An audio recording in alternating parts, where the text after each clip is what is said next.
प्रभु यीशु मसीह के मधुर और मीठे नाम से आप सभी को जय मसीह की। आज परमेश्वर के वचन में आप सभी का स्वागत है। परमेश्वर पिता आज अपने वचनों के द्वारा आप सभी को बहुतायत से आशीष को दे। पिता परमेश्वर आज अपने वचनों के द्वारा आपसे बोले और बातचीत करें। जब आपको लगे परमेश्वर कुछ भी नहीं कर रहा है, मुझे कुछ भी दिखाई नहीं दे रहा है परमेश्वर क्या कर रहे हैं, तो ये संदेश आज आपके लिए है। जब यीशु मसीह की मृत्यु हो गई, वो जो रात्रि थी, जो घनघोर रात्रि थी, दुख से भरी, पीड़ाओं से भरी हुई रात्रि थी, मेरे प्रिय उसके प्रिय लोगों के लिए, उसके अपनों के लिए वो रात्रि जो थी दुख की रात्रि थी, क्योंकि उसने अपने प्रिय यीशु को खोया था मेरे प्रिय। और ऐसा लग रहा था अब सब कुछ खत्म हो गया, अब कुछ भी नहीं बचा। वो जो हजारों हजार भीड़ जिसके पीछे चलती थी, जो उसके पीछे जय जयकार के नारे लगाती थी, उसकी होसन्ना को चिल्लाती थी, आज सब कुछ शांत हो गया। और उसके चेले अब कह रहे थे, अब हमारा भविष्य क्या होगा, अब हमारा जीवन क्या होगा, हम क्या करेंगे। यीशु तो चला गया, यीशु की तो मृत्यु हो गई। पृथ्वी में शोक था, पृथ्वी में दुख था, परंतु स्वर्ग में लड़ाई थी, अधोलोक में प्रचार था मेरे प्रियो। और परमेश्वर का वचन हमें बड़ी स्पष्टता से बताता है कि यीशु मसीह अधोलोक में गए और वहां इस प्रकार से लिखा है, वह प्रचार को किया।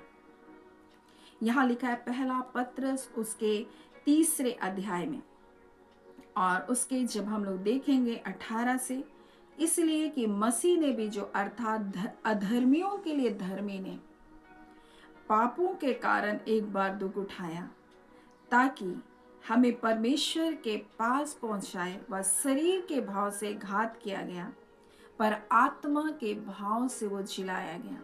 और यही तो उद्देश्य यीशु मसीह का पृथ्वी पर आने का था, कि वो हमें परमेश्वर के पास पहुंचाए। और इसलिए अधर्मी के लिए, हमारे लिए मेरे प्रिय धर्मी ने, हमारे प्रभु यीशु ने दुख उठाया। और इस प्रकार से लिखा है कि वो पापों के कारण एक बार दुख उठाया और शरीर के भाव से वो घात किया गया, परंतु आत्मा के भाव से वो जिलाया गया। और उसी में हो करके उसने जा करके कैदी आत्माओं को प्रचार किया, जिन्होंने मूसा नूह के समय से लिखा है, जब उन बीते समय में आज्ञा ना मानी, जब परमेश्वर ने नूह के दिनों में धीरज धरकर ठहरा रहा और उनको प्रचार किया गया मन फिराओ, परंतु उन्होंने प्रचार नहीं सुना। वो पृथ्वी जो नाश की गई जल प्रलय के द्वारा, वो आत्माओं को प्रचार किया गया। मेरे प्रियो, मन फिराने का अवसर केवल हमारे लिए नहीं था, परंतु मन फिराने का अवसर एक बार उनको फिर से मिला। ये है परमेश्वर का प्रेम, ये है परमेश्वर की दया। नूह के समय नूह ने जहाज बनाते हुए क्या क्या प्रचार किया कि परमेश्वर जल प्रलय से पृथ्वी को नाश करे, परंतु जब उन्होंने विश्वास नहीं किया, मजाक उड़ाया नूह का, मेरे प्रियो ऐसा हुआ कि वो जल प्रलय में उतनी आत्माएं क्या हो गई, मर गई। तो परमेश्वर ने एक अवसर, एक मौका फिर से दिया। मेरे प्रियो, आज परमेश्वर अपने उसी प्रेम के बारे में हमको बताना चाहता है कि जब आपको लगे कि सब कुछ खत्म हो गया, कुछ नहीं, परमेश्वर का प्रेम उससे कहीं महान है जो हम सोचते हैं।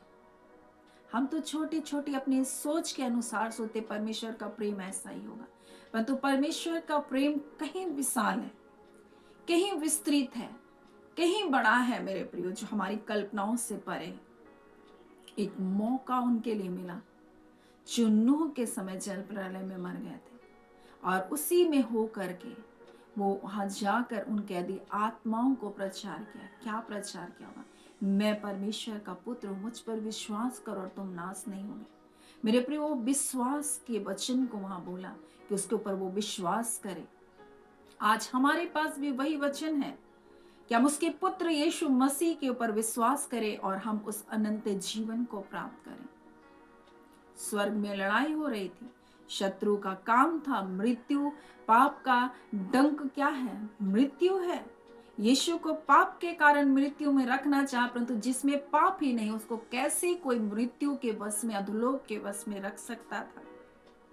जो निष्पाप था, निर्दोष था, निष्कलंक था, पवित्र था, मेरे प्रियो, उसको कैसे कोई मृत्यु के वश में रख सकता था?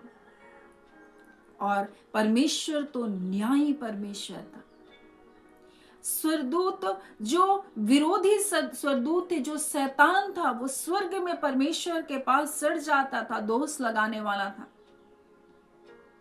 अशुद्ध करता था वहां पर सारी चीजों को। वो परमेश्वर जितना पवित्र है, जिसके सामने स्वर्गदूत अपने मुंह को ढांपे पवित्र पवित्र कहकर पुकारते थे, परमेश्वर इतनी थोड़ी कड़वाहट, बुराई को, पाप को देख नहीं सकता, वो परमेश्वर कैसे सहता होगा शैतान को उस दोष लगाने को? और इसलिए मेरे प्रियो, यीशु मसीह ने कहा कि उसके वचन में मुझे पिता के पास जाना, और लिखा है उसने सनातन आत्मा के द्वारा अपने पवित्र लहू को लेकर महापवित्र स्थान में एक ही बार उसने प्रवेश किया, और लिखा है स्वर्ग की सारी वस्तुएं उसी के द्वारा शुद्ध की गई। एक लड़ाई वहां हुई, यीशु को मृत्यु में रख करके बस में रखना चाहा मेरे प्रियो, लेकिन जब हम प्रकाशित वाक्य 12 उसके 7 को जब पढ़ते हैं, फिर स्वर्ग में लड़ाई हुई, मिकाएल और उसके स्वर्गदूत अजगर से लड़ने के लिए निकले, और अजगर और उसके दूत से लड़े, और वे उस पर प्रबल ना हुए, स्वर्ग में उनके लिए जगह ना रही, वो गिराए गए, उनके लिए फिर जगह ना रही। और लिखा है तब वह बड़ा अजगर अर्थात पुराना सांप, जो इब्लीस शैतान कहलाता है, सारे संसार को भरमाने वाला, पृथ्वी पर गिरा दिया गया, और उसके दूत भी उसके साथ गिरा दिए गए। फिर मैंने स्वर्ग में यह बड़ा शब्द आते हुए सुना, अब हमारे परमेश्वर का उद्धार, सामर्थ, राज्य और उसके मसीह का अधिकार प्रकट हुआ, क्योंकि हमारे भाइयों पर दोष लगाने वाला रात दिन हमारे परमेश्वर के सामने उन पर दोष लगाया करता था, गिरा दिया गया। वे मेमने के लहू के कारण, उसकी गवाही के वचन के कारण उस पर जयवंत हुए, क्योंकि लिखा उन्होंने अपने प्राण को प्रिय ना जाना मेरे प्रियो, और लिखा यहाँ तक कि उसने मृत्यु सह ली। हाँ मेरे प्रियो, यीशु ने क्रूस की श्रापित मृत्यु को हमारे लिए सहा, और इसलिए परमेश्वर का वचन बड़ी ही स्पष्टता से इस बात को बताता है मेरे प्रियो, कि वहां पर एक लड़ाई लड़ी गई, और शैतान और उसके दूतों के लिए और जगह ना रहा वहां पर मेरे प्रियो, और यीशु मसीह को उस लहू के द्वारा वहां सारी वस्तुएं शुद्ध की गई। एक लड़ाई हम देखते हैं स्वर्ग में, एक प्रचार, एक लड़ाई अधोलोक में, जहां शैतान यीशु को मृत्यु के वश में रखना चाहता था, परंतु वो 2 रात्रि जो थी मेरे प्रियो, वो घनघोर रात्रि मनुष्य के लिए निराशापूर्ण था, मनुष्य के लिए दुख से भरा हुआ था, परंतु यीशु ने कहा तुम्हारा दुख आनंद में बदल जाएगा। यीशु के विरोधी उसके 100 को कब्र में रखे थे, और वो प्रार्थना कर रहे थे अपने प्रधानों से। इस प्रकार से लिखा, प्रधान याजक और फरीसी ने पिलातुस के पास इकट्ठे होकर कहा, हे महाराजा, हमें स्मरण है उस भरमाने वाले ने जब जीवित था कहा 3 दिन बाद मैं जी उठूंगा, तो कहीं ऐसा ना हो कि उसके चेले 100 को चुरा ले जाएं, और कहीं ये इस धोखे से पहला धोखा ना हो जाए, ऐसे वो सोच रहे थे। और उसने क्या किया, लिखा है कि वे पहरवे लेकर के कब्र पर मुहर लगाकर कब्र की रखवाली करने लगे। आज कई बार आपको ऐसा लगेगा मेरा जीवन तो बस मुहर बंद के समान, ऐसा बंद कर दिया गया, अब कुछ नहीं हो सकता है, परंतु मैं आपको बताना चाहती हूँ यीशु मसीह उस वक्त भी कार्य कर रहा था जब कब्र में मुहर बंद था। और एक सुबह आई जब यीशु ने उस कब्र के उस पत्थर को लुढ़का हुआ उसके चेलों ने देखा, और यीशु मसीह उस कब्र से बाहर आए। वो अधोलोक के ऊपर जय पाया, मृत्यु के कुंजियों को वो छीन करके ले गया, जिस मृत्यु के वश में सारे मनुष्य जाति को शत्रु ने पकड़ कर रखा था,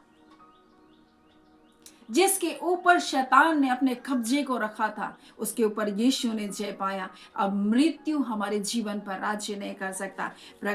जब हम इसे 1 कुरिन्थी में जब हम पढ़ते हैं तो इस प्रकार से लिखा है, जय ने मृत्यु को निगल लिया। यीशु मसीह उसके ऊपर जयवंत हुआ। और इस प्रकार से लिखा है, मृत्यु तेरी जय कहाँ रहे, हे मृत्यु तेरा डंक कहाँ रहा। मृत्यु का डंक पाप था, पाप का बल व्यवस्था था, परंतु परमेश्वर का धन्यवाद हो जो हमारे प्रभु यीशु मसीह में के द्वारा हमें जयवंत करता है। और मृत्यु हमें बस में नहीं रह सकती मेरे प्रियो। और यीशु मसीह इसलिए कहता है, मैं ही पुनरुत्थान और मैं ही जीवन हूं। और जब आपको लगे मेरे जीवन में कुछ नहीं हो रहा है, तो मैं आपको बताना चाहती हूँ, परमेश्वर उस वक्त भी कार्य कर रहा होता है। यहाँ हम देखते हैं स्वर्ग में एक लड़ाई हो रही है। जब उसके निर्दोष पुत्र को वो मृत्यु अपने वश में रखना चाह रही थी, उस निर्दोष बेटे को मृत्यु अपने कब्जे में रखना चाह रही थी, परंतु उसमें कोई पाप नहीं था। एक लड़ाई हुई मेरे प्रियो, और शैतान और उसके दूत गिरा दिए गए, अधोलोक में प्रचार किया गया, और यीशु मसीह पर विश्वास करके बहुत सारे मुर्दे जी उठे, और बहुत पवित्र नगर में बहुत सारे लोग दिखाई भी दिए। और इसलिए आज परमेश्वर अपने वचन के द्वारा हमें बताना चाहता है, जब हमारे जीवन में लगे कुछ दिखाई नहीं दे रहा, तो हम भी भजनकार दाऊद के समान ऐसा कह सकते हैं। जब भजन संहिता 131 में पढ़ते हैं, तो वो कहता है, जो बातें बड़ी और मेरे लिए अधिक कठिन है, उनसे मैं काम ही नहीं रखता। कई बार हमारी समझ से बहुत बातें बहुत परे लगती है, हमको कुछ समझ नहीं आता है क्या हो रहा है, परंतु हमें ज्यादा कोई काम रखने की जरूरत नहीं, परंतु हमें सिर्फ ऐसा करना है। निश्चय मैंने अपने मन को शांत और चुप कर दिया। जैसे दूध छुड़ाया हुआ लड़का अपनी माँ की गोद में रहता है, वैसे दूध छुड़ाए हुए लड़के के समान मेरा मन भी रहता है। हे इज़राइल, अब से लेकर सदा सर्वदा तक यहोवा ही पर आशा लगाए रख मेरे प्रियो। और वैसे ही हम एक बालक के समान परमेश्वर के ऊपर भरोसा रखें। जब हमको कुछ समझ ना आए, इसका मतलब ये नहीं कि कोई काम हो नहीं रहा है। ऐसा नहीं है कि जब हम प्रार्थना करने बैठे और हमारे लिए लड़ाइयां नहीं हो रही हैं। यही तो दानियल के साथ हुआ। जब वो उपवास और प्रार्थना में बैठा मेरे प्रियो, प्रार्थना का जवाब तो तुरंत आ गया उसी दिन, लेकिन हुआ क्या, मध्य आकाश में उसके जो रोकने वाली शक्तियां, उन्होंने उसकी प्रार्थनाओं का उत्तर को रोक कर रखा। परंतु दानियल जब उत्तर नहीं मिला, तब तक वो प्रार्थना में जब बैठा हुआ था, लिखा उसके लिए प्रधान दूत उतर आया और उसकी प्रार्थनाओं का उत्तर उस तक पहुंचाया। मैं आज आपको बताना चाहती हूँ, जब लगे कि कुछ नहीं हो रहा, हम प्रार्थना में बैठे, परमेश्वर निश्चय करके हमारी प्रार्थनाओं का जवाब देने वाला परमेश्वर है। अद्भुत कार्य को करने वाला परमेश्वर है मेरे प्रियो। वो सोच रहा था भविष्य में क्या कुछ होने वाला, वो सोच रहा था दानियल की क्या परमेश्वर करने जा रहा है। और वो परमेश्वर से कई बार सपनों के अर्थ को, भेदों को, दर्शनों के अर्थ को समझने के लिए प्रार्थना करता है, और तब तो परमेश्वर उसके ऊपर भेद को प्रकट करता है। मेरे प्रियो, आज जब हमको कुछ समझ ना आए, हम प्रार्थना करें। जब हमको कुछ समझ ना आए, हम एक बच्चे के समान उसके सामने हम क्या करें, जैसे दूध पिया बच्चा अपनी माँ की गोद में चुपचाप रहता है, वैसे हमको चुपचाप उसके ऊपर भरोसा रखना और कहना, परमेश्वर मैं जानती हूँ मेरे जीवन की सारी बातों को आप संभाल रहे हैं मेरे प्रियो। और वो जो रात्रि थी, जो सुनसान रात्रि थी, अंधेरी की रात्रि थी, मृत्यु की रात्रि थी, एक ऐसे सवेरे में बदला जहां हम देखते हैं वो मुहर लगाया हुआ वो जो पत्थर था, वो कब्र था, वो खुल गया और यीशु मसीह जी उठा।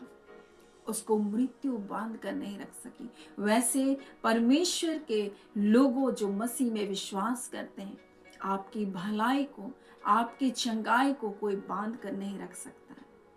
आप मसीह यीशु में जयवंत हैं, और यही बात परमेश्वर पिता अपने वचन के द्वारा हमसे कहना चाहता है। परंतु परमेश्वर का धन्यवाद हो जो हमारे प्रभु यीशु मसीह के द्वारा हमको जयवंत करता है। और इसलिए आज परमेश्वर पिता अपने वचन के द्वारा हमें बताना चाहता है। इफिसी 2 उसका 6 में हम देखेंगे, 5 से हम देखेंगे, जब हम अपराधों के कारण मरे हुए थे तो हमें मसीह के साथ जिलाया, अनुग्रह ही से तुम्हारा उद्धार हुआ, और मसीह यीशु में उसके साथ उठाया और स्वर्गीय स्थानों में उसके साथ बैठाया। तो हम कहाँ हैं? हम भी पिता के दाहिने ओर हैं।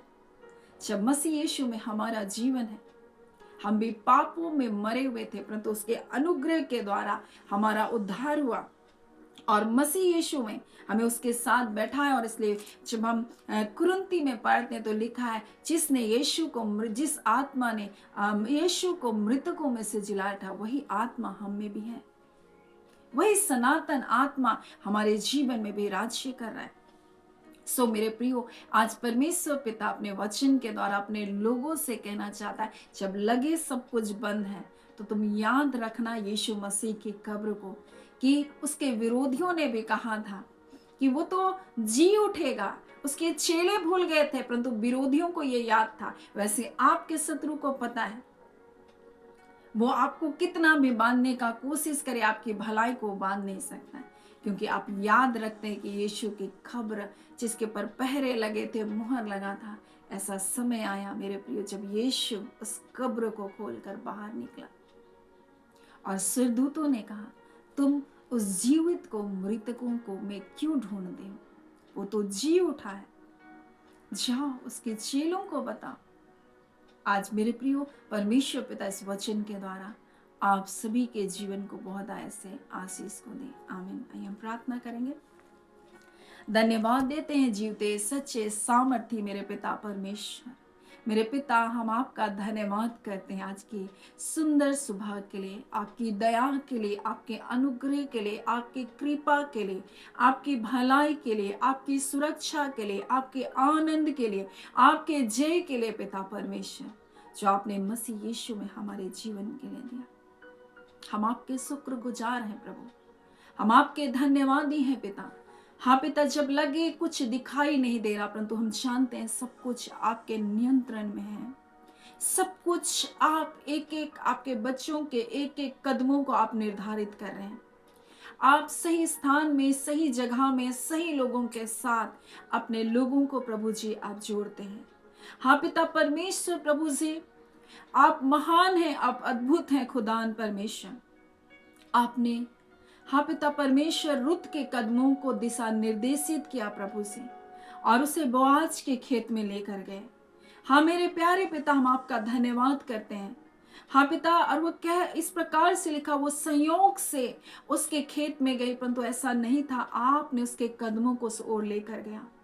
खुदान परमेश्वर प्रभु जी, हाँ पिता, आपने परमेश्वर पिता एलिया को सारपत के विधवा के घर में लेकर गया, उसके कदमों को निर्देशित किया, और जैसे वो नगर में घुसा वही स्त्री उसको मिली। खुदावन मेरे पिता, सुनिए, मेरी स्त्री जब अकाल में चली गई तो प्रभु वो सही समय में परमेश्वर पिता प्रभु जी उस स्थान में आई पिता, जो जहां परमेश्वर प्रभु जी प्रभु का दास प्रभु जी इस बात को बता रहा था कि किस प्रकार से हाँ पिता एलीशा ने एक लड़के को जीवित किया।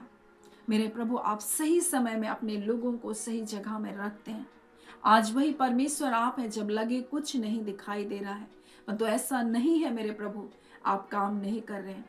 और जैसे आज के वचन में हमने देखा, हाँ मेरे प्यारे यीशु, जब संसार के लिए घोर अंधकार था, मृत्यु का समय था, तो उस समय प्रभु हाँ पिता अधोलोक में सुसमाचार प्रचार हो रहा था। स्वर्ग में एक लड़ाई हो रही थी, शत्रु को, शैतान को, उनकी सेनाओं को गिराने के लिए एक विजय की लड़ाई की जा रही थी। नीचे आत्मा की जय और ऊपर परमेश्वर शुद्धिकरण की जय। रूबा शानदाराबा। ओ प्रभु, हम धन्यवाद देते हैं, आप अद्भुत हैं मेरे पिता। आप ऐसे ही जय को अपने लोगों के जीवन में देने जा रहे हैं। हम आपका धन्यवाद करते हैं, हम आपको सारी आदर महिमा देते हैं। आपके लोगों के लिए हम यीशु के नाम से जय की घोषणा करते हैं। हर एक जय उनका है परमेश्वर, जो मसीह यीशु में है। हम आपका धन्यवाद देते हैं। हम सारी आदर महिमा केवल और केवल आपको देते हुए धन्यवाद के साथ प्रार्थना यीशु के नाम से हम मांगते हैं। दया सुने अनुग्रह से ग्रहण कर लीजिएगा। आमीन। परमेश्वर पिता आप सभी को बहुत ऐसे आशीष को दें। आमीन।